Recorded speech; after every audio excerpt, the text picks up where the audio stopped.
जय हिंद, जय भारत, वंदे मातरम, जय श्री राम। मैं विजय राजहंस मानव सेवा संस्थान का राष्ट्रीय अध्यक्ष श्रीनिवास पांडे आपके समक्ष फिर एक वीडियो उपस्थित होकर आया हूं। और ये वीडियो हमारा है कि क्या जनसंख्या नियंत्रण कानून यूपी पे लागू जो कर रहे हैं योगी वो तर्कसंगत है या नहीं।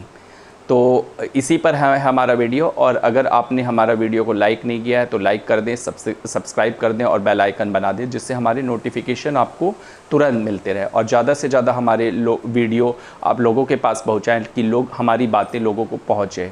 और क्योंकि हमारी एक सामाजिक सेवा संस्थान है तो हमारा मोटो है कि हम देश के विकास और देश के हित में हमेशा खड़े हैं और देश के साथ हमेशा खड़े हैं। चाहे जो भी सरकार हो, हम देश के लिए खड़े हैं, चाहे वो भाजपा हो, कांग्रेस हो, कोई भी हो।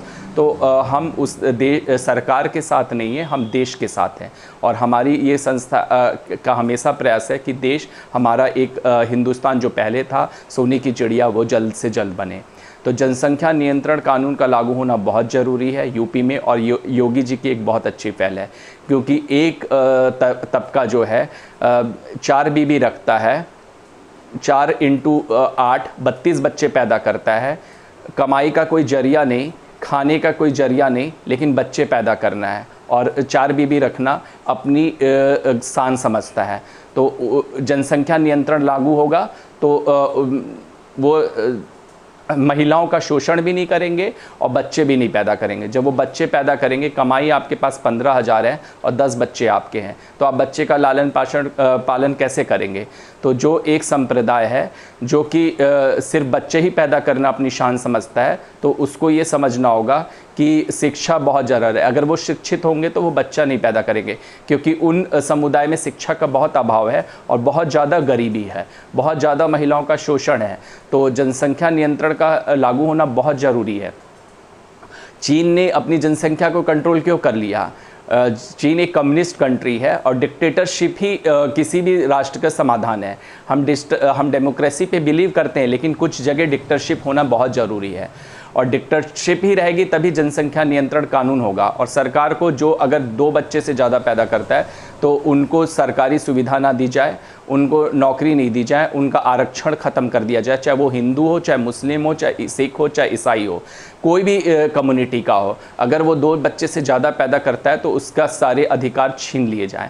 तभी ये देश जनसंख्या नियंत्रण कानून को स्ट्रिक्टली लाएगा। राज्य तो कर ही रही है, लेकिन देश को भी जनसंख्या नियंत्रण कानून पे पहल करके तुरंत लागू देने चाहिए। अगर हम चीन की नीति को अडॉप्ट कर लेते हैं, अप्लाई कर लेते हैं, तो हम जल्द से जल्द जनसंख्या नियंत्रण कानून पर को लाके एक जनसंख्या पे कर लेंगे, क्योंकि जनसंख्या देश के लिए बहुत हानिकारक है। जब जनसंख्या बढ़ेगी तो आपके पास खाद्यान्न की कमी रहेगी, आपके पास सभी सुख सुविधा की कमी रहेगी। ज़मीन का जो दाम इतना बढ़ गया, जो बिल्डर की इतनी मनमानी हुई, वो जनसंख्या की वजह से ही। लोगों के पास रहने के लिए जगह नहीं है, जंगल कटते जा रहे हैं, खेत सिकुड़ते जा रहे हैं। तो जब खेती सिकुड़ते जाएंगे तो खाना कहाँ से आप लाएंगे, कहाँ पूरी करेंगे। 1960 में जब इंदिरा गांधी ने ग्रीन रिवॉल्यूशन स्टार्ट किया था तो बंगाल में भूखमरी से 5 करोड़ लोगों की मौत हो गई थी। तो इसका वजह क्या थी? सरकार की विफलता नहीं थी, इसकी वजह से जनसंख्या का अतिरिक्त दबाव पड़ना।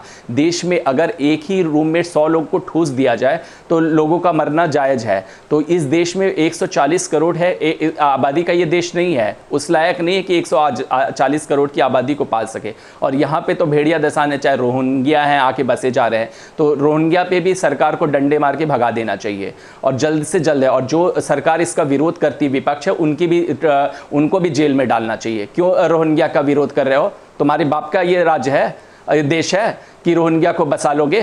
तो इसका तो हम एकदम विरोध करेंगे। तो और जनसंख्या नियंत्रण बहुत ज़रूरी है। और जनसंख्या का नियंत्रण अगर नहीं होगा तो देश विकास कभी नहीं कर सकता। और ये जो बेरोजगारी भी है देश की, और जो अर्थशास्त्र पढ़ते हैं वो भली भांति जानते हैं कि किसी भी देश की जनसंख्या, अतिरिक्त जनसंख्या देश के लिए बोझ बन जाती है और वो बेरोजगारी को भी जन्म देती है, फूड स्कैरिसिटी भी होती है और बहुत कुछ होता है। उसकी वजह से बहुत ज़्यादा देश को सफ़र पार करना पड़ता है। और कोई भी सरकार अलादीन का चिराग नहीं है उनके पास कि वो चिराग को रगड़ लिए और समस्या का समाधान कर देगी। तो वो एक समस्या का समाधान नहीं वो कर सकती, क्योंकि उनको मतलब जनसंख्या का बोझ झेलना पड़ता है। जब आपके पास अगर 5 ही किलो आटा है और खाने के लिए 20 लोग प्राणी हो गए तो कहाँ से आप पेट भरोगे?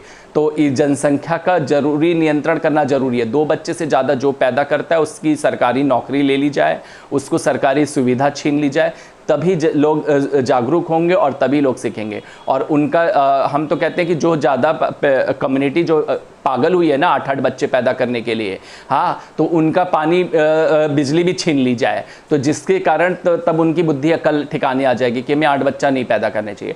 और ये जल्द से जल्द नियम लागू हो, तभी हमारी सरकार भी सुरक्षित रहेगी और सरकार देश के विकास में बहुमूल्य योगदान देगी। सरकार कुछ नहीं कर सकती जब आप हिसाब से जनसंख्या बढ़ा लेंगे।